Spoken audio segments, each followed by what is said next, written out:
ವೀಕ್ಷಕರೇ ನಮಸ್ಕಾರ. ಈ ದಿನದ ಬ್ರೇಕಿಂಗ್ ನ್ಯೂಸ್ಗೆ ಸ್ವಾಗತ. ನಾನು ಹರ್ಷಿತ್. ಸ್ವಾತಂತ್ರ್ಯ ದಿನಾಚರಣೆ.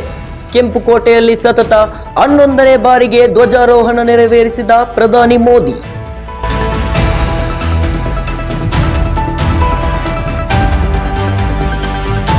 ಬೆಂಗಳೂರಿನ ಟ್ರಾಫಿಕ್ ಕಿರಿಕಿರಿ ತಪ್ಪಿಸಲು ಹೊಸ ಯೋಜನೆ. ಸಿಎಂ ಸಿದ್ದರಾಮಯ್ಯ ಘೋಷಣೆ.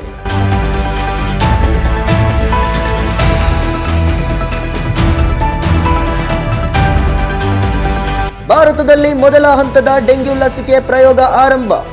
ಆರೋಗ್ಯ ಸಚಿವಾಲಯ ಮಾಹಿತಿ.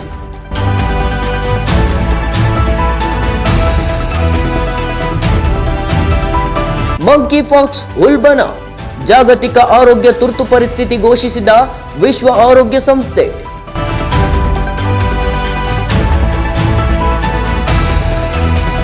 ತಡರಾತ್ರಿ ಹಿಂಸಾಚಾರಕ್ಕೆ ತಿರುಗಿದ ಕೋಲ್ಕತ್ತಾ ಅತ್ಯಾಚಾರ ಪ್ರತಿಭಟನೆ. ಆರ್ಜಿ ಕಾರ್ ಆಸ್ಪತ್ರೆ ಧ್ವಂಸ.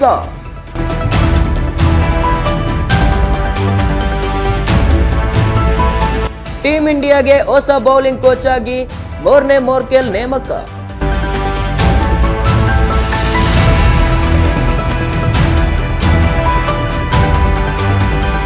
ಜಮ್ಮು ಕಾಶ್ಮೀರದಲ್ಲಿ ಉಗ್ರರ ದಾಳಿಗೆ ಸೇನೆಯ ಕ್ಯಾಪ್ಟನ್ ಹುತಾತ್ಮ.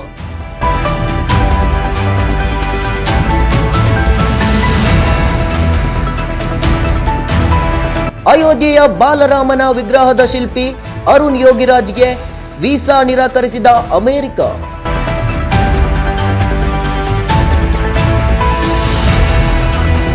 ರೇಣುಕಾ ಸ್ವಾಮಿ ಕೊಲೆ ಪ್ರಕರಣ. ದರ್ಶನ್ ನ್ಯಾಯಾಂಗ ಬಂಧನ ಆಗಸ್ಟ್ 28ರವರೆಗೆ ವಿಸ್ತರಣೆ.